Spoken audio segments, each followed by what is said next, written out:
السلام علیکم ایس کے ناولز پر آپ سب کو ویلکم۔ ایک دلکش ناول کے ساتھ حاضر ہیں جس کا نام ہے چاندنی کا سفر۔ ناول کی رائٹر ہیں امارہ خان۔ چلے ناول کی جانب بڑھتے ہیں۔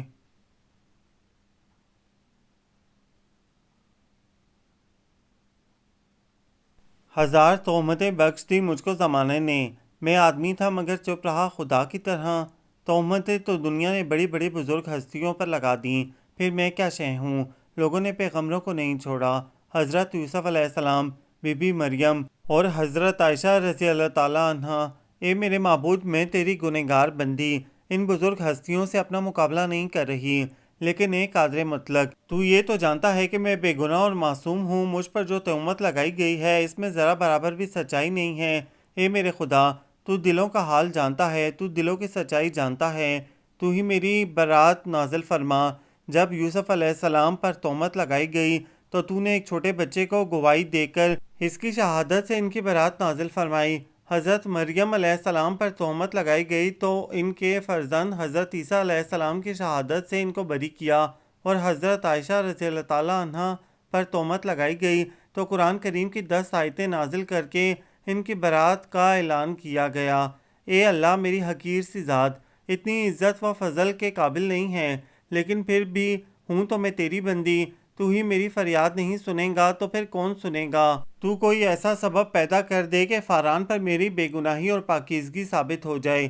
وہ میری محبت جو ان کے روم روم میں بستی تھی اور جو ان سے ہوتی ہوئی دھیرے دھیرے میرے وجود میں پھیلتی چلی گئی کہ میں ان کے بغیر جینے کا تصور بھی نہیں کر سکتی، تو اب وہ اپنی محبت سے دستبردار ہونے لگے ہیں۔ ان کی محبت کے جذبے کو تو اتنا طاقتور ہونا چاہیے تھا کہ وہ مجھ پر لگائی جانے والی ہر تہمت، ہر الزام سختی سے جھٹلا دیتے، لیکن وہ بھی مجھ سے متنفر ہو گئے ہیں۔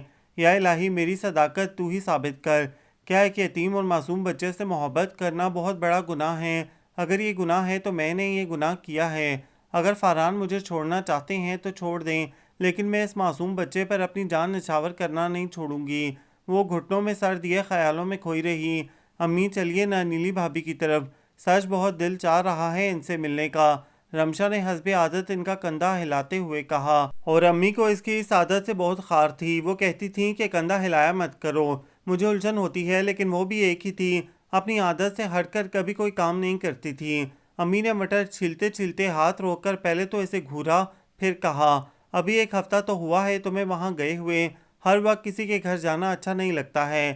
لیکن امی، ہم تایا ابو کے گھر کھانا نہیں کھائیں گے، صرف نیلی بھابھی سے مل کر آ جائیں گے۔ ہم کہہ دیں گے کہ ہم تو صرف نئی دلہن سے ملنے آئے ہیں۔ امی، آپ کو نہیں معلوم، مجھے نیلی بھابھی اتنی پسند ہیں کہ بس میرا دل چاہتا ہے کہ میں بس ٹکٹکی باندھے انہیں دیکھے چلی جاؤں۔ اللہ میاں نے انہیں کچھ زیادہ ہی فرصت سے بنایا ہے، اور ان کی خوبصورت آنکھیں جو کبھی نیلی لگتی ہیں اور کبھی گرے، وہ تو مجھے اس قدر پسند ہیں کہ بس۔ اور کیسا حسین اتفاق ہے کہ ان کا نام بھی نیلی ہے۔ نام تو اس کا نیلوفر ہے، لیکن سب لوگ اسے نیلی نیلی کہتے ہیں۔ تو پھر امی، میں تیار ہو جاؤں؟ میں نے یہ کب کہا ہے کہ میں تمہیں وہاں لے کر جا رہی ہوں؟ کچھ دن بعد جائیں گے، زیادہ جانا اچھا نہیں لگتا۔ اب اتنی نئی دلہن بھی نہیں ہے وہ، 3 مہینے ہونے والے ہیں اس کی شادی کو۔ اور ہاں، اتنی دیر سے بیٹھی ہوئی دیکھ رہی ہو کہ ماں مٹر چھیل رہی ہے، مگر یہ نہیں ہو رہا کہ خود بھی آ کر میرے ساتھ مٹر چھلوا دو۔ ہر بات منہ پھوڑ کر کی جائے تم لوگوں سے جب ہی کرتی ہو۔ آج مٹر پلاؤ تم پکاؤ گی، اسی طرح کام کرنا آئے گا تمہیں۔ امی کی ہدایتیں نصیحتیں شروع ہو گئی تھی۔ وہ منہ بنا کر مٹر چھیلنے بیٹھ گئی۔ اس روز وہ کالج سے آئی تو اس نے پکا ارادہ کیا ہوا تھا کہ آج وہ تایا ابو کے گھر ضرور جائے گی۔ امی سے بات کیے ہوئے بھی پورا 1 ماہ ہو چکا تھا، لیکن امی تھیں کہ جانے کا نام ہی نہیں لے رہی تھیں، اور وہ اس ڈر سے دوبارہ امی سے نہیں کہہ رہی تھی کہ امی دوبارہ کچھ پکانے کو نہیں کہنے لگیں۔ امی ہمیشہ یہی کرتی تھیں، جب بھی وہ کوئی فرمائش کرتی تھی وہ اسے کسی نہ کسی کام میں لگا دیتی۔ بہن تو اللہ میاں نے اس کو کوئی دی نہیں تھی، 2 بھائی تھے، وہ بھی اس سے چھوٹے۔ فہد نے نئی نئی بائک چلانی سیکھی تھی، ایف ایس سی کے شاندار رزلٹ کے انعام کے طور پر ابو نے اسے دلائی تھی۔ اس نے یہی سوچا کہ آج فہد کو نیلی بھابھی کے گھر جانے کے لیے راضی کیا جائے۔ فہد، کہاں جا رہے ہو؟ فہد کو اپنے کمرے سے نکل کر جاتے دیکھ کر وہ تیزی سے اس کے قریب پہنچی۔ ایسے ہی ایک دوست کے پاس جا رہا ہوں۔ اس نے بائک کی چابی انگلی میں گھمائی۔ بڑے افسوس کی بات ہے کہ تمہیں بائک لیے ہوئے 1 مہینہ ہو گیا، لیکن تم سے یہ نہیں ہوا کہ ذرا اپنی بہن کو بائک کا ایک چکر ہی دلا دو۔ آؤ بیٹھو، ابھی گلی کا چکر دلا کر لاتا ہوں۔ جی نہیں، میں گلی ولی کا چکر نہیں لگاتی، مجھے تایا ابو کے گھر چھوڑ آؤ۔ شام کو لینے آ جانا، میں آپ کا نوکر نہیں ہوں جو چھوڑنے بھی جاؤں اور لینے بھی۔ ٹھیک ہے، پھر میں آج ہی ابو سے شکایت لگاؤں گی کہ تم اتنی تیز بائک چلاتے ہو اور ہر وقت اپنے دوستوں کے ساتھ گھومتے رہتے ہو۔ اچھا، فری نہیں ہو زیادہ، چلو آؤ جلدی سے۔ وہ شاید اس کی دھمکی سے ڈر گیا، وہ جلدی سے اندر بھاگی، امی کو بتا کر کپڑے بدل کر 10 منٹ میں باہر آ گئی۔ ڈرتے ڈرتے پہلی بار بائک پر بیٹھی۔ آہستہ چلانا اور تم بھی صحیح سے بیٹھنا، مروا مت دینا کہیں گر گرا کر ٹانگ کی ہڈی توڑ بیٹھو۔ خدا خدا کر کے وہ خیریت سے تایا ابو کے گھر پہنچ ہی گئی۔ تائی امی سے مل کر وہ سیدھی نیلی بھابھی کے کمرے میں آ گئی۔ جواد بھائی تو اس ٹائم آفس میں ہوتے ہیں، اسی لیے وہ دوپہر کو آئی تھی تاکہ بلا جھجک آرام سے نیلی بھابھی کے پاس بیٹھی باتیں کرتی رہے۔ السلام علیکم۔ اس نے ذرا سا کمرے کے اندر جھانکا۔ آؤ آؤ رمشا، بہت دن بعد آئیں۔ نیلی بھابھی کمبل اوڑھے لیٹی تھیں۔ ادھر ہی آ جاؤ بیڈ پر، آج ذرا سردی زیادہ ہے۔ جی میں تو بائک پر آئی ہوں نا، تو میرے ہاتھ پیر تو بالکل ٹھنڈے برف ہو گئے۔ وہ نرم و ملائم بلینکٹ کے اندر گھستی ہوئی بولی۔ تائی امی بتا رہی تھی آپ کی طبیعت ٹھیک نہیں ہے۔ کیا ہو گیا تھا؟ کچھ نہیں، ایسے ہی۔ ان کے چہرے پر خوبصورت سے رنگ پھیل گئے۔ رمشا مبہوت سی ہو کر انہیں دیکھے گئی۔ یہ بیماری کے ذکر پر کون مسکراتا ہے؟ آپ تو ایسے شرما رہی ہیں جیسے جواد بھائی سامنے کھڑے ہوں۔ رمشا تم بہت معصوم ہو، ورنہ آج کل کی لڑکیاں تو بہت تیز ہوتی ہیں، خود ہی ہر بات سمجھ جاتی ہیں۔ اچھا اب سمجھی، تو یہ بات ہے، پھر تو مبارک ہو آپ کو بہت بہت۔ اللہ کتنا اچھا لگے گا نا، مجھے چھوٹے چھوٹے روئی کے گالے جیسے بچے بہت پسند ہیں، اور اگر وہ شکل میں آپ کے اوپر ہوا تو پھر تو وہ دنیا کا حسین ترین بچہ ہوگا، اور میری تو وہ جان ہوگا۔ تم تو میری تعریف میں کچھ زیادہ ہی مبالغے سے کام لیتی ہو۔ وہ ہنسی تو ان کے رخساروں پر ننھے ننھے ڈمپل ابھر آئے۔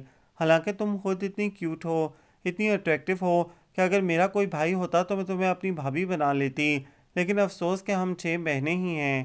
بھائی اگر آپ کے جیسا ہوتا تو میں فوراً کر لیتی، لیکن اللہ میاں ایسے نادر نمونے کم ہی بناتا ہے جو حسن میں یکتا ہوں۔ آپ کی باقی بہنیں بھی بہت پیاری ہیں، لیکن آپ جیسی کوئی بھی نہیں۔ اور ہاں، یہ آپ نے مروت میں آ کر میری تعریف کیوں کر دی؟ مروت میں کیوں؟ کیا تمہیں خود اندازہ نہیں کہ تم کیسی ہو؟ حسن میں یکتا ہونا کوئی خوبی نہیں، بعض لوگ بہت عام سے ہوتے ہوئے بھی ہر ایک کے دل میں اتر جاتے ہیں، اور تم تو اتنی عام سی بھی نہیں ہو۔ تمہیں اپنی خوبصورتی کا احساس تب ہوگا جب تمہاری شادی ہوگی۔ کیوں شادی کے بعد ڈائلاگ زیادہ سننے کو ملتے ہیں کیا؟ اس نے شوخی سے انہیں دیکھا۔ ڈائلاگ نہیں، دل کی بات، یہ رشتہ ہی ایسا ہے، اس میں محبت کا اظہار کرنا اچھا لگتا ہے۔ اگر کسی شوہر کو اپنی بیوی سے محبت ہی نہ ہو تو ایسا کبھی نہیں ہوتا پاگل لڑکی۔ میاں بیوی کی محبت تو الوہی جذبہ ہے جو نکاح ہوتے ہی اللہ تعالیٰ دونوں کے دلوں میں ایک دوسرے کے لیے ڈال دیتا ہے، ورنہ لڑکیاں کبھی بھی اس طرح اپنے ماں باپ کا گھر چھوڑ کر کسی غیر کے گھر آ کر نہ رہیں۔ بس کبھی کبھی کوئی اختلاف پیدا ہو جائے یا کوئی غلط فہمی دونوں کے درمیان ہو جائے تو محبت نفرت میں بدلتی ہوئی محسوس ہوتی ہے، لیکن حقیقت میں ایسا ہوتا نہیں ہے۔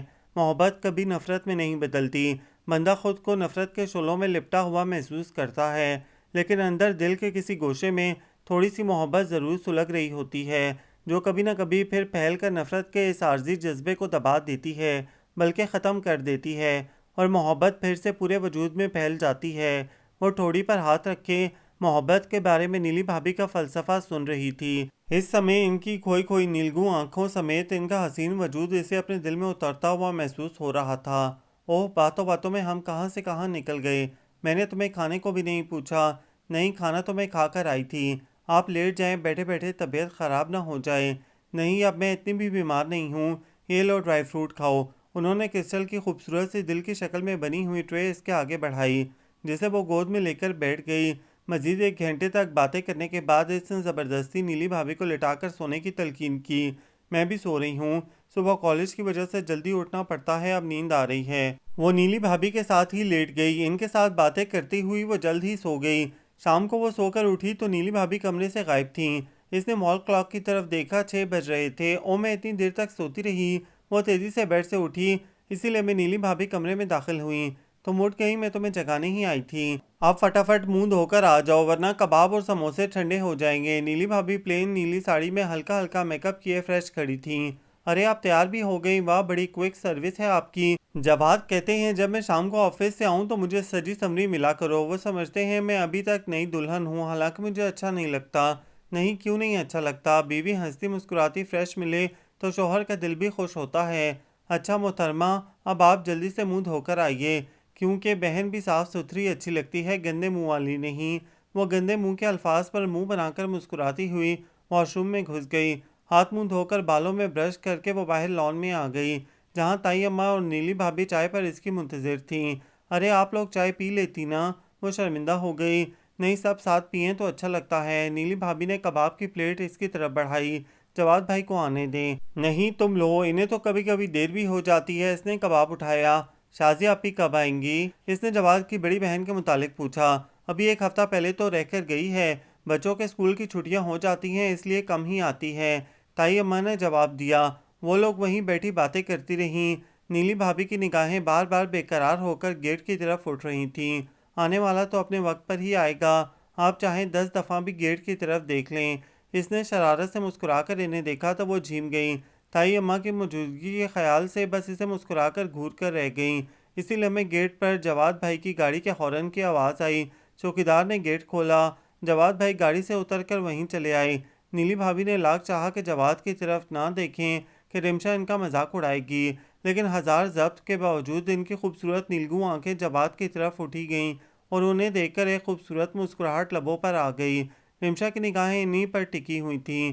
ڈوبتے سورج کی ہلکی ہلکی شعاؤں کا عکس ان کے حسین چہرے پر لہرا رہا تھا۔ نیلگوں ساڑی کا عکس ان کی آنکھوں کو مزید دلکش بنا رہا تھا۔ ان کی سفید رنگت نیلے رنگ میں مزید نمایاں ہو گئی تھی۔ او ہو، آج رمشا گڑیا نے کیسے یاد کر لیا؟ اتنے دنوں سے تو ہماری یاد ہی نہیں آ رہی تھی۔ رمشا نے چونک کر نیلی بھابھی پر سے نگاہیں ہٹا کر جواد بھائی کو دیکھا۔ چلیے، میں نے تو پھر بھی یاد کر لیا، لیکن میں نہیں آئی تو آپ نے بھی اتنے عرصے میں مجھے یاد نہیں کیا۔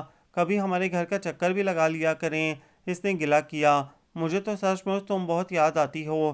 ایک ہی تو چھوٹی بہن ہے میری، لیکن 1 مہینے سے نیلی کی طبیعت کچھ خراب تھی، اس لیے گھر سے نکلنا نہیں ہوا۔ لیکن اب تو میں نے نیلی بھابھی سے وعدہ لے لیا ہے، آپ لوگ جلد ہی ہمارے گھر آئیں گے۔ بے فکر رہو، ہم جلد ہی تمہاری شکایت دور کر دیں گے۔ وہ مسکراتے ہوئے کپڑے تبدیل کرنے اپنے کمرے میں چلے گئے۔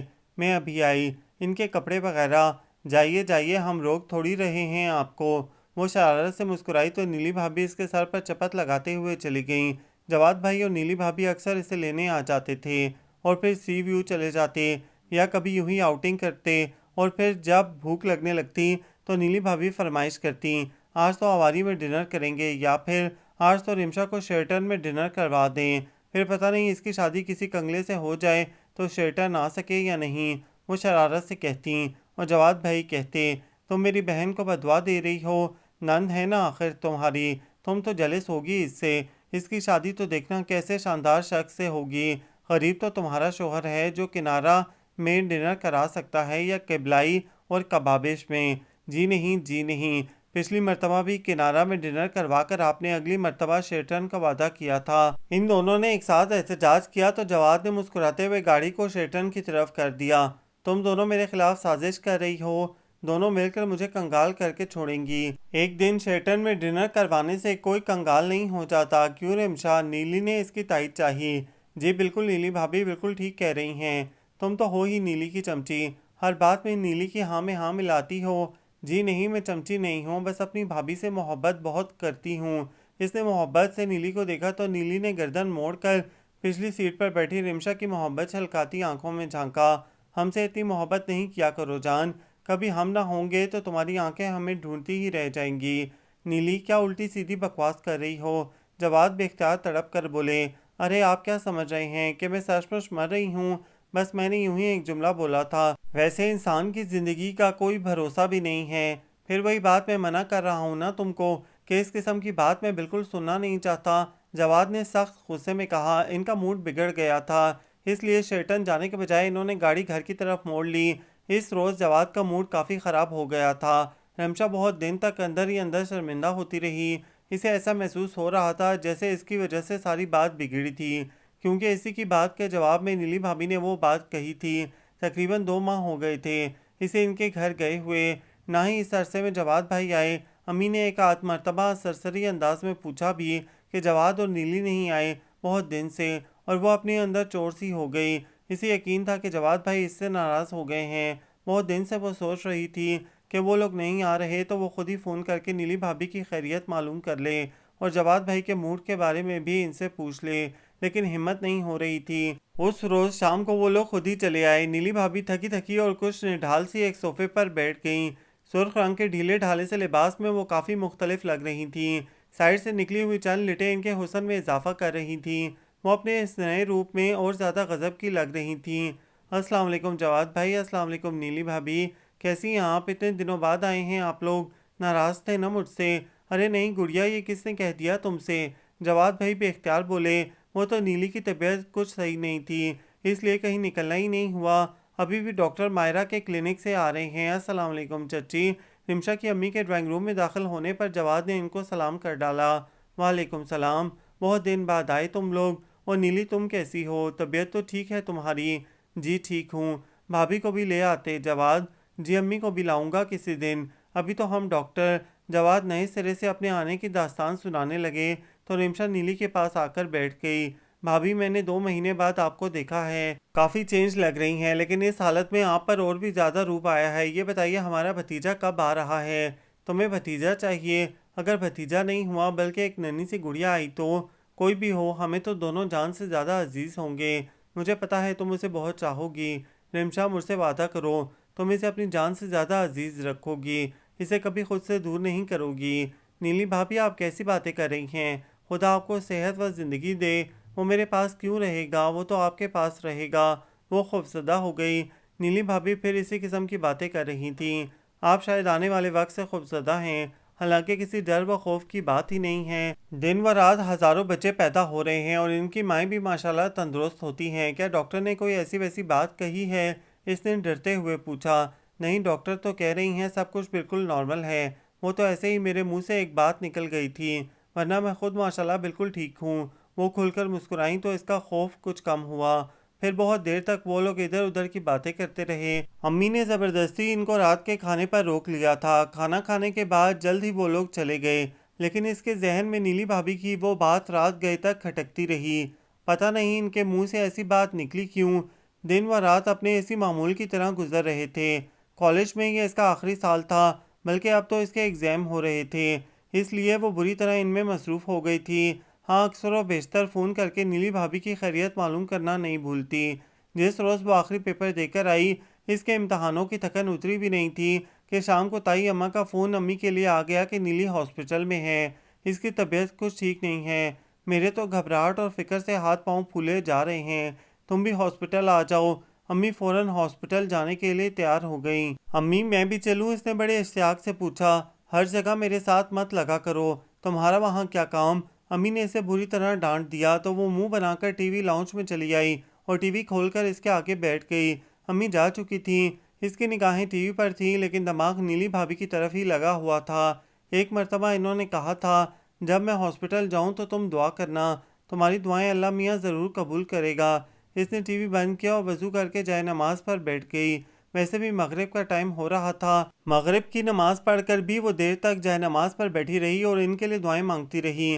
پھر اٹھ کر کچن میں چلی آئی۔ امی تو تھی نہیں، اس لیے رات کے کھانے کے متعلق اسے ہی فکر کرنا تھی، لیکن شکر تھا کہ رات کا کھانا پکا ہوا تھا۔ فہد اور جنید آ گئے تو وہ ان سے گپے لڑاتی رہی۔ ابو امی کو چھوڑ کر آ چکے تھے۔ اس نے سب کو کھانا دیا، خود بھی کھانا کھا کر فون کے انتظار میں بیٹھ گئی۔ رات کو 11:30 بجے امی کا فون آیا کہ نیلی کہاں بیٹا ہوا ہے، لیکن خود نیلی کی طبیعت بہت خراب ہے، دعا کرو اس کے لیے، میں رات کو یہیں رہوں گی۔ اس نے دہل کر ہاتھ سینے پر رکھ لیے۔ کیا ہو گیا نیلی بھابھی کو؟ اور پھر وہ ابھی خشوع و خضوع کے ساتھ دعائیں بھی نہیں مانگ سکی تھی کہ دوبارہ فون آ گیا کہ نیلی کا انتقال ہو گیا۔ نہیں، اس کا دل جیسے سینہ توڑ کر باہر نکل آیا۔ ایک دلدوز چیخ اس کے منہ سے نکلی، ابو ابو! کیا ہوا آپی؟ فہد اس کی چیخوں سے گھبرا کر کمرے میں آیا۔ فہد، نیلی بھابھی مر گئیں۔ اس کا ذہن اپنی زندگی میں آنے والے اس پہلے صدمے کو برداشت نہ کر سکا اور وہ ہوش کی وادیوں سے گم ہو کر کھڑے قد سے گرتی چلی گئی۔ جواد کے لیے تو یہ صدمہ تھا ہی ناقابل برداشت، خود اس کا ذہن بھی ابھی تک اس صدمے کو برداشت نہیں کر پا رہا تھا۔ اس نے اپنی زندگی میں کبھی کوئی دکھ، کبھی کوئی غم دیکھا ہی نہیں تھا، اس لیے اس کے لیے یہ دکھ، یہ صدمہ انتہائی ناقابل بیان تھا۔ نیلی بھابھی کا آخری دیدار ہر وقت اس کی نگاہوں کے سامنے لہراتا رہتا۔ ان کی خوبصورت نیلگوں آنکھیں بند تھیں، ان کا خوبصورت تر و تازہ چہرہ مرنے کے بعد پھر ویسے ہی ہو گیا تھا، یوں محسوس ہو رہا تھا جیسے وہ سو رہی ہوں۔ نیلی بھابھی کا بیٹا، ان کے دل کا ٹکڑا، ہو بہو انہی کی شکل کا تھا، وہی نیلگوں آنکھیں، ویسے ہی گلابی رخسار۔ وہ اسے سینے سے بھینچ کر پھوٹ پھوٹ کر رو دی۔ اس نے کہا تھا کہ اگر وہ ان کی شکل کا ہوا تو پھر تو اسے اپنی جان سے زیادہ عزیز ہوگا، اور واقعی وہ اسے اپنی جان ہی محسوس ہو رہا تھا۔ دل چاہ رہا تھا اسے اٹھا کر اپنے دل میں رکھ لے، جانے کہاں سے ممتا کے سوتے اس کے اندر پھوٹ پڑے تھے۔ تائی اماں کا گھر مہمانوں سے بھرا پڑا تھا، وہ بھی ابھی وہیں تھی اور بچے کو وہی سنبھال رہی تھی۔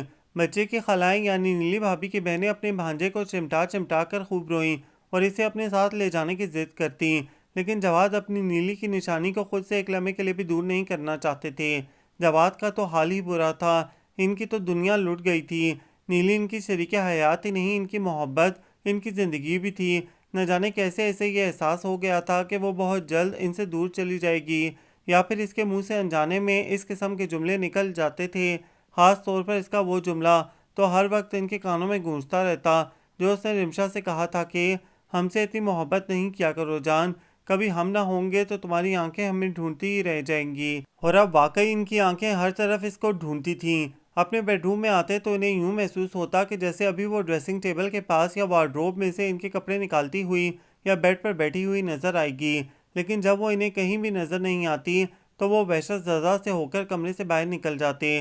انہیں یوں محسوس ہوتا جیسے ان کا دل کسی نے مٹھیوں میں لے کر کے بھینچ دیا ہو۔ ان کا بس نہیں چلتا کہ کس طرح کہیں سے بھی نیلی کو اپنے سامنے لے کر آ جائیں یا خود بھی اس کے پاس چلے جائیں، لیکن دونوں میں سے ایک بھی بات ممکن نہیں تھی۔ نیلی کا سوئم 10واں 20واں یہاں تک کہ 40واں بھی ہو گیا۔ اس عرصے میں بچے کو رمشا ہی سنبھال رہی تھی۔ خود تائی امی کی حالت اس قابل نہیں تھی کہ وہ پوتے کو سنبھال سکتیں۔ اکلوتی لاڈلی بہو کے غم نے انہیں بھی بستر سے لگا دیا تھا، اور پھر بیٹے کا غم الگ ان سے دیکھا نہیں جاتا تھا۔ بڑی بیٹی شازی بھی 15-20 دن رہنے کے بعد اپنے گھر چلی گئی تھی۔ وہ بھی آخر سسرال چھوڑ کر کب تک وہاں رہتی، اسی لیے امی نے رمشا کو وہاں چھوڑ دیا تھا، لیکن 40ویں والے روز امی نے بھی اسے گھر چلنے کو کہا۔ 1 مہینے سے زیادہ ہو گیا تھا اسے وہاں رہتے ہوئے، وہ بھی آخر کب تک یہاں رہتی۔ اٹھ کر سامان سمیٹنے لگی، پھر تائی اماں کے پاس آئی۔ تائی اماں میں منع کو اپنے ساتھ لے جاؤں؟ ابھی تک اس معصوم بچے کا نام تک نہیں رکھا گیا تھا۔ کسی کو بھی اپنے غم سے اتنی فرصت نہیں تھی کہ اس کا نام ہی رکھ سکیں۔ بولیے نا تائی امی، میں منع کو لے جاؤں؟ رمشا کو اس بچے سے صرف انسیت اور لگاؤ ہی نہیں، بہت شدید محبت ہو گئی تھی۔ بچہ 1.25 مہینے کا ہو گیا تھا اور اس عرصے میں دن رات وہ رمشا کے ہی پاس رہا تھا، اور اب اسے اچانک یہاں چھوڑ کر جانے سے اسے ایسا محسوس ہو رہا تھا جیسے وہ خالی خالی ہو گئی ہو۔ بیٹا، اب ایک وہی تو اس گھر کی رونق بچا ہے، اسے بھی تم لے جاؤ گی تو ہمارے جینے کا کیا سبب بنے گا؟ وہ رونے لگیں تو رمشا کی بھی آنکھیں بھیگ گئیں۔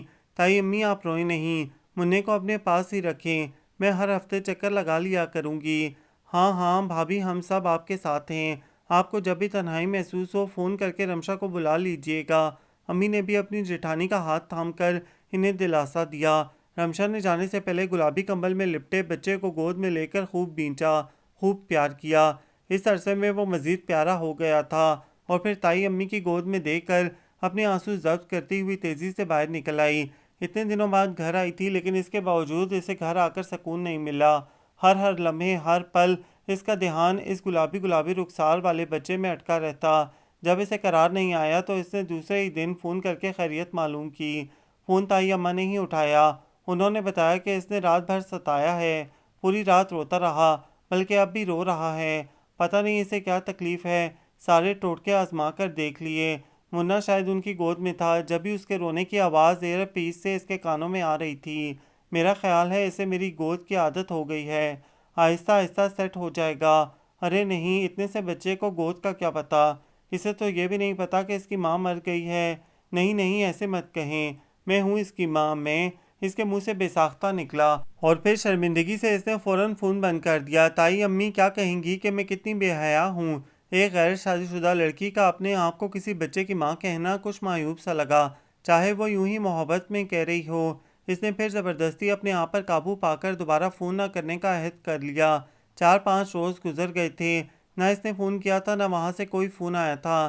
6ٹھے روز شام کو جواد بھائی بچے کو گود میں اٹھائے چلے آئے۔ ارے جواد، کیسے آنا ہوا؟ بچہ تو ٹھیک ہے؟ رمشا کی امی جواد کو دیکھ کر حیران رہ گئیں، کیونکہ وہ فی الحال تفریحاً تو ان سے ملنے آ نہیں سکتے، دوسرے ان کی حالت بھی کافی شکستہ سی ہو رہی تھی۔ شیو تو انہوں نے اس دن سے کیا ہی نہیں تھا، داڑھی بڑھی ہوئی، کپڑے بھی ملگجے اور قدرے میلے سے ہو رہے تھے۔ جی چچی بس ٹھیک ہی ہے، انہوں نے تھکے تھکے لہجے میں کہا۔ رمشا کہاں ہے؟ اپنے کمرے میں ہوگی۔ جنید ذرا رمشا کو بلانا۔ انہوں نے ڈرائنگ روم میں داخل ہوتے ہوئے جنید سے کہا۔ تم آرام سے بیٹھو، لاؤ بچے کو مجھے دینا۔ انہوں نے بچے کو گود میں لیا اور پھر اسے پیار کرتے ہوئے بولی، رمشا تو اسے بہت یاد کرتی ہے۔ ہاں بھابھی کی طبیعت کیسی ہے؟ امی کی طبیعت ٹھیک نہیں ہے۔ السلام علیکم جواد بھائی، رمشا کمرے میں داخل ہوتے ہوئے بولی۔ اچھا تو یہ صاحبزادے آ ہی گئے۔ رمشا نے امی کی گود سے لے کر بےتابی سے اسے خوب پیار کر ڈالا۔ جواد گہری نگاہوں سے اس کی بےتابی دیکھ رہے تھے۔ تم کیا کہہ رہے تھے جواد؟ بھابھی کی طبیعت ٹھیک نہیں؟ کیا پھر بلڈ پریشر بڑھ گیا ہے؟ ہاں وہ 3-4 روز تک اسے سنبھالا تو اس لیے اب امی میں اتنی ہمت و طاقت نہیں ہے کہ پھر سے ایک بچے کی پرورش کریں، اور یہ ستا بھی بہت رہا تھا، رو بہت رہا تھا، اور پھر بخار بھی چڑھ گیا۔ اسی ٹینشن سے امی کا بی پی ہائی ہو گیا۔ پرسوں میں نے امی کو دوا کھلا کر سلا دیا اور اس کو اپنے پاس رکھا۔ پرسوں رات بھی کافی رویا ہے، میں رات بھر اس کی وجہ سے جاگا۔ کل بھی اسے اپنے پاس سلا کر میں سو گیا۔ ایک دن پہلے کی جگار اور تھکن کی وجہ سے شاید گہری نیند سو رہا تھا۔ ایک تو چھوٹے بچے پتہ نہیں رات کو بار بار کیوں اٹھتے ہیں، یہ جا کر رو رہا ہوگا اور میں بے خبر سو رہا تھا کہ نیلی نے آ کر مجھے جگایا۔ آپ یقین کریں چچی وہ نیلی ہی تھی، سفید لباس پہنے ہوئی تھی۔ مجھ سے کہنے لگی، اسامہ اتنی دیر سے رو رہا ہے اور آپ بے خبر سو رہے ہیں، یہ بھوکا ہے اسے فیڈر دیجیے۔ میں بے اختیار اٹھ کر بیٹھ گیا۔ منا واقعی رو رہا تھا۔ میں بےتاب ہو کر نیلی کی طرف بڑھا تو وہ بولی، میرے پیچھے مت آئیے، اسامہ کو رمشا کو دے دیجیے، وہی سے ماں کی محبت دے گی۔ یہ کہہ کر وہ 2 قدم چل کر غائب ہو گئی۔ تم نے اسے خواب میں دیکھا ہوگا، بعض خواب بالکل حقیقت لگتے ہیں۔ نہیں میں نے اسے خواب میں نہیں دیکھا تھا، میں تو سو رہا تھا، اس نے مجھے جگا دیا، اور اگر خواب دیکھا بھی تھا تو وہ سچا خواب تھا۔ وہ میرے کمرے میں ضرور آئی تھی، اس لیے کہ اس کے جانے کے بعد آج سارا دن میرے کمرے سے موتیے کی خوشبو آتی رہی۔ اسے موتیا بہت پسند تھا نا، امی بھی کہہ رہی تھی کہ کسی نوزائیدہ بچے کی ماں مر جائے تو اس کی روح بے قرار رہتی ہے۔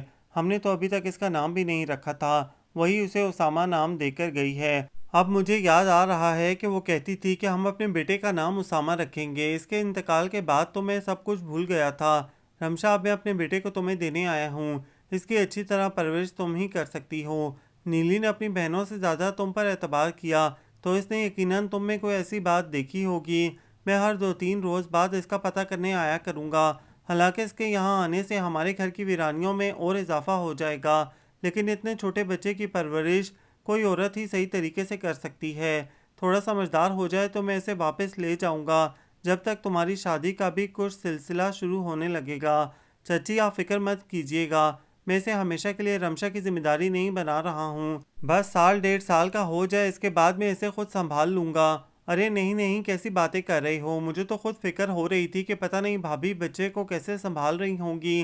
تم بالکل بے فکر ہو کر اسے چھوڑ جاؤ رمشا، کیا میں خود سنبھالوں گی اپنے بچے کو؟ شکریہ چچی، میں آپ لوگوں کا یہ احسان زندگی بھر نہیں بھولوں گا۔ رمشا اس کا سارا سامان گاڑی میں رکھا ہے، میں ابھی نکالتا ہوں، اس کے علاوہ اگر کسی چیز کی ضرورت ہو تو مجھے فون کر دیا کرنا۔ آپ بے فکر رہیں جواد بھائی، جتنی مجھے نیلی بھابھی عزیز تھی، ان کا بیٹا مجھے ان سے دگنا پیارا ہے کہ یہ ان کا عکس ہے جو ہمیں چھوڑ کر چلی گئی ہیں۔ وہ اسامہ کے چہرے پر اپنے لب رکھ کر رو پڑی تو جواد بھی اپنے آنسو چھپاتے ہوئے گاڑی کی طرف بڑھ گئے۔ وہ بڑی محبت بڑے پیار سے اسامہ کو پال رہی تھی۔ رات کو جب بھی وہ روتا فوراً اٹھ کر اس کا فیڈر بنا کر پلاتی، اس کی نیپی چینج کرتی، گود میں لے کر اسے ٹہل ٹہل کر سلاتی۔ بعض اوقات تو امی کو حیرت ہوتی کہ وہ کس طرح ایک تجربہ کار ماں کی طرح اسے پال رہی تھی، انہیں تو اسے کچھ سمجھانے کی ضرورت ہی نہیں پڑتی تھی۔ جواد اکثر و بیشتر اسے ملنے آتے رہتے، اس کے لیے ڈھیر سارے کپڑے، کھلونے اور نہ جانے کیا کیا اٹھا لاتے۔ ہر جمعرات کی شام کو اسے اپنے ساتھ لے جاتے۔ جمعے کو کیونکہ ان کی چھٹی ہوتی تھی اس لیے صبح آفس جانے کی فکر نہیں ہوتی تھی۔ رات بھر اسے اپنے کلیجے سے لگائے اپنی پادرانہ محبت کی پیاس بجھاتے تھے۔ تائی امی بھی اپنے پوتے کو دیکھ دیکھ کر نہال ہوتی تھیں۔ بس ہفتے میں ایک دن ہی ان کے گھر میں رونق ہوتی تھی، اس کے بعد پھر وہی سناٹا، در و دیوار سے ویرانیاں سی ٹپکتی ہوئی محسوس ہوتیں۔ اسامہ 6 ماہ کا ہو گیا تھا، اب تو وہ رمشا سے اس قدر ہل گیا تھا کہ بعض اوقات جواد اسے لینے آتے تو وہ ان کے پاس نہیں جاتا، وہ زبردستی اسے گود میں لیتے تو وہ رو رو کر آسمان سر پر اٹھا لیتا، تب انہیں مجبوراً خالی ہاتھ واپس جانا پڑتا۔ تائی امی جب بیٹے کو خالی ہاتھ شکستہ سا واپس آتا دیکھتی تو کچھ سوچنے پر مجبور ہو جاتی، لیکن انہیں جواد سے یا اپنی دیورانی سے کچھ کہنے کی ہمت نہیں ہوتی۔ رمشا اکثر اسامہ کو پروم میں بٹھا کر گھر سے قریبی پارک میں چلی جاتی، 12 سالہ جنید کو اپنے ساتھ لے جاتی۔ اس روز بھی اسامہ کو لیے پارک میں آ گئی تھی۔ کھلی فضا میں آ کر اور پارک میں کھیلتے بچوں کو دیکھ کر وہ سرساری سے عجیب عجیب سی آوازیں نکالتا۔ یہ اپنی زبان میں کچھ بولتا ہے نا آپی؟ جنید نے اسے پیار کر کے کہا۔ کچھ عرصے بعد دیکھنا یہ ماما ماما بھی بولنے لگے گا۔ اس نے نثار ہوتی نظروں سے اسامہ کو دیکھا۔ ڈوبتے سورج کی روشنی کا عکس سیدھا اس کے چہرے پر پڑ رہا تھا۔ نیلے رنگ کے سوٹ میں اس کا گورا رنگ اور نیلی آنکھیں مزید نمایاں ہو رہی تھیں۔ اسے بے اختیار نیلی بھابھی یاد آ گئیں جب وہ نیلی ساڑی پہنے ہوئے تھیں۔ ڈوبتے سورج کی روشنی کا عکس ان کے چہرے پر پڑ رہا تھا۔ کہاں چلی گئیں آپ اچانک ہم سب کو چھوڑ کر؟ اس کی آنکھوں میں پانی جمع ہونے لگا۔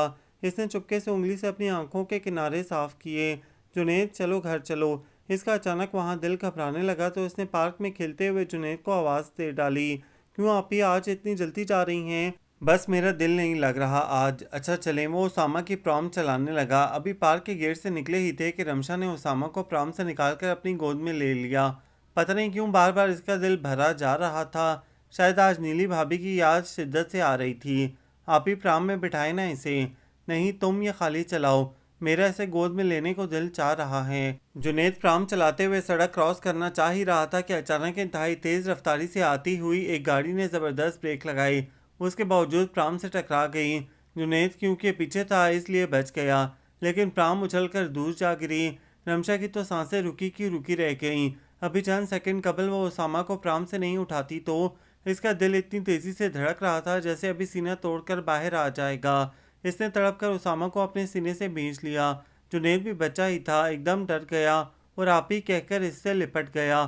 ڈرائیور گاڑی بھگا کر لے جانے کے بجائے گاڑی میں سے اترا اور تیزی سے پرام کی طرف بھاگا، اور پھر خالی پرام دیکھ کر اس نے انتہائی سکون کا سانس لیا اور پھر پرام اٹھا کر انتہائی شرمندہ سا رمشا کے پاس آیا۔ آئی ایم سو سوری، میری غلطی تھی، میں بہت تیز رفتاری سے آ رہا تھا۔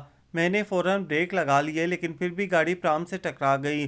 وہ تو شکر ہے کہ پرام خالی تھی۔ اسے اس پر شدید غصہ آ رہا تھا لیکن اس سے ایک لفظ بھی نہیں بولا جا رہا تھا۔ بس وہ اسامہ کے چہرے پر پیار کرتے ہوئے روئے چلی جا رہی تھی۔ دیکھیے پلیز آپ روئیں مت، شکر کریں آپ کا بچہ بچ گیا۔ یہ ہماری آپی کا بیٹا تھوڑی ہے، یہ تو جواد بھائی کا بیٹا ہے۔ ہماری آپی کی تو ابھی شادی بھی نہیں ہوئی ہے۔ جنید فوراً بول اٹھا۔ وہ دیکھیں آپ گھبرائیں مت پلیز۔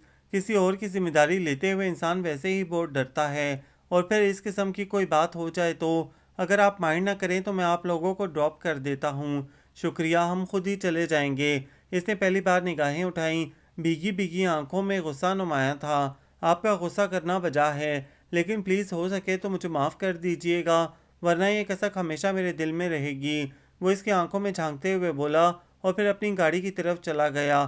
رمشا نے بھی جنید کو چلنے کا اشارہ کیا اور وہ دونوں گھر کی طرف چل دیے۔ اس بہت بڑے حادثے جس سے وہ بال بال بچ گئے تھے نے اس کی سوچنے سمجھنے کی صلاحیتیں تھوڑی دیر کے لیے سلب کر لی تھیں۔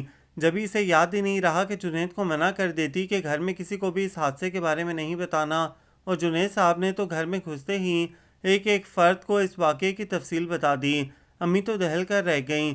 پرائی اولاد ہے، اگر اسے کچھ ہو جاتا تو کسی کی ذمہ داری لینا بہت بڑی بات ہے رمشا۔ تو اپنا آپ بھی اس پر لٹا دے گی، تب بھی ذرا سی کوئی بات ہو جائے تو سارا قصور تیرے سر ڈالا جائے گا۔ امی کو اپنی بیٹی کی آ رہی تھی اور ابھی وہ جنید کو کچھ سمجھانے بھی نہیں پائی تھی کہ جواد چلے آئے۔ جنید چلو تم جا کر فوراً اپنا ہوم ورک کرو، کل بھی اتنا سارا کام رہ گیا تھا۔ انہوں نے فوراً جنید کو وہاں سے ہٹانا چاہا کہ وہ ابھی جواد کے سامنے پھر شروع ہو جاتا۔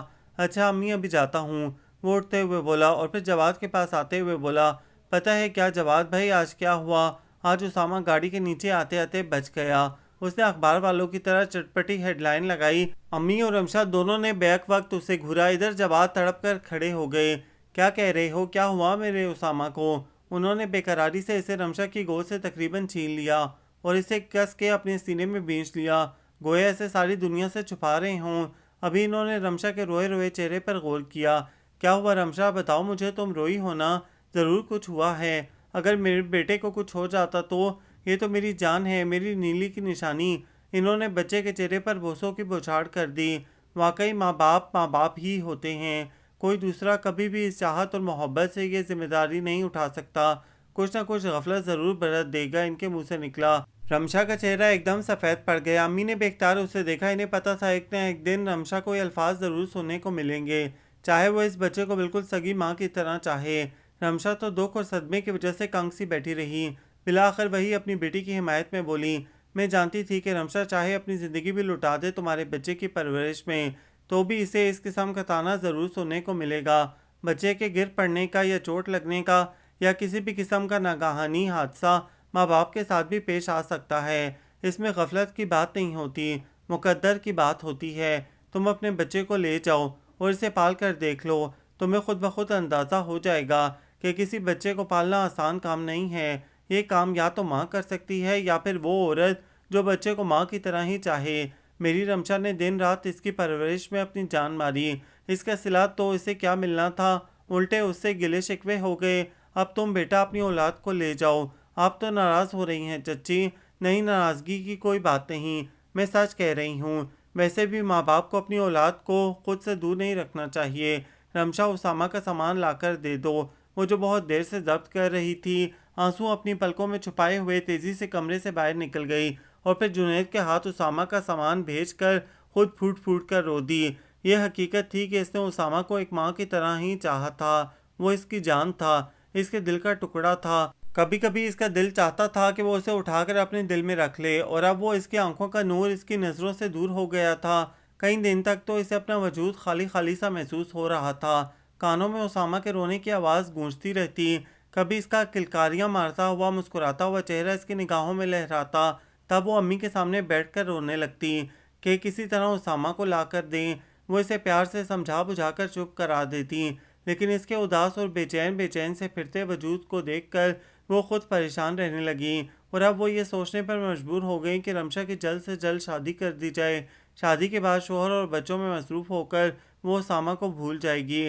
اس لیے انہوں نے سنجیدگی سے اس کے لیے آئے ہوئے ایک دو رشتوں پر غور کرنا شروع کر دیا۔ جنید روز شام کو قریبی پارک میں کرکٹ کھیلنے جاتا تھا۔ اس روز بھی وہ کرکٹ کھیل کر آیا تو سیدھا رمشا کے پاس چلا آیا۔ آپ ہی باہر آئیں، کیوں، کیا بات ہے؟ آپ سے ملنے کوئی آیا ہے؟ مجھ سے کون ملنے آ سکتا ہے؟ باہر آئیں نا، پھر آپ کو پتہ چلے گا۔ آپ کو اسامہ بہت یاد آتا ہے نا؟ اسامہ آپ کو دوبارہ مل جائے گا۔ کیا جواد بھائی آئے ہیں؟ وہ خوشی سے باہر کی طرف لپکی۔ یقیناً انہیں اپنی بات اور اپنے رویے پر شرمندگی ہوگی، اور پھر اسامہ تو مجھے یاد کر رہا ہوگا، وہ یقیناً انہیں ستا رہا ہوگا جب ہی اسے لے کر آئے ہیں۔ گیٹ کے قریب پہنچ کر وہ ٹھٹک کر رہ گئی۔ وہ تو سمجھ رہی تھی کہ جواد آئے ہوں گے، جبکہ جنید تو اس بیوقوف شخص کو لے کر آیا تھا جس کی گاڑی سے اسامہ کی پرام ٹکرائی تھی۔ ابھی میں کرکٹ کھیل کر واپس آ رہا تھا، یہ وہاں سے گزر رہے تھے، انہوں نے مجھے دیکھ کر گاڑی روک دی اور پوچھنے لگے کہ گھر والوں نے ہمیں ڈانٹا تو نہیں؟ تو میں نے انہیں بتایا کہ جواد بھائی اسامہ کو لے کر چلے گئے ہیں۔ وہ کہہ رہے تھے کہ آپ ہی نے اسامہ کا خیال نہیں رکھا۔ ان کی یہ بات سن کر اسی لیے میں ان کے ساتھ چلا آیا کہ میری وجہ سے آپ کو جو ذہنی کوفت اور اذیت اٹھانی پڑی، اس کے لیے میں آپ سے شرمندہ ہوں، اور جواد صاحب سے خود مل کر ان کی یہ غلط فہمی دور کرنا چاہتا ہوں کہ وہ حادثہ آپ کی کسی کوتاہی کے سبب ہوا ہے۔ ویسے تو خدا نے کسی بھی ممکنہ حادثے سے بچا لیا، لیکن بہرحال جو کچھ بھی ہوا اس میں سراسر میرا قصور تھا۔ وہ نہایت شائستگی سے وضاحت کرتے ہوئے بولا۔ رمشا کو جنید کے ساتھ ساتھ اس پر بھی سخت غصہ آیا۔ کیا ضرورت تھی جنید کو ایک اجنبی کو اپنے ساتھ لانے کی؟ اور جنید تو خیر بچہ تھا، وہ محترم بھی چلے آئے۔ یہ نہ سوچا کہ ہمارے معاشرے میں لڑکیوں کی عزت کس قدر نازک ہوتی ہے، ذرا سی دیر میں اس پر کوئی بھی الزام آ سکتا ہے۔ شکریہ آپ کا بہت بہت، لیکن یہ ہمارا ذاتی معاملہ ہے، آپ کو اس میں انٹرفیئر کرنے کی کیا کوئی ضرورت نہیں۔ جنید تو بچہ تھا، کم عقلی میں آپ کو لے آیا، لیکن اب وہ کچھ کہتے کہتے رک گئی، لیکن سامنے والا شخص بھی اتنا ناسمجھ نہیں تھا کہ اس کی بات کا مفہوم نہ سمجھ سکتا۔ آپ مجھے غلط سمجھ رہی ہیں، میں تو جواد صاحب سے مل کر اپنی غلطی کا کفارہ ادا کرنا چاہتا تھا، حالانکہ میرا قصور اتنا زیادہ نہیں تھا، لیکن پھر بھی میں اپنے ضمیر کے آگے ہمیشہ سرخرو ہونا چاہتا ہوں۔ لیکن آپ کو یہ بات ناگوار گزری ہے تو میں معذرت چاہتا ہوں۔ خدا حافظ۔ وہ خدا حافظ کہہ کر پلٹ ہی رہا تھا کہ ابو کی گاڑی گیٹ سے اندر داخل ہوئی۔ رمشا کی تو جان ہی نکل گئی، گو کہ اس کے ابو بہت زیادہ تنگ نظر اور شکی قسم کے شخص نہیں تھے، لیکن باپ کا ادب لحاظ بہت تھا۔ وہ کھڑی رہ گئی، اب اسے ابو کے سامنے کچھ نہ کچھ تو وضاحت کرنی تھی۔ ابو گاڑی سے اتر کر سیدھے اس شخص کی طرف بڑھے۔ رمشا نے کچھ کہنے کے لیے منہ کھولا ہی تھا کہ ابو نے بڑی خوش دلی سے اس سے ہاتھ ملایا۔ فاران بیٹا، آج کیسے آنا ہوا؟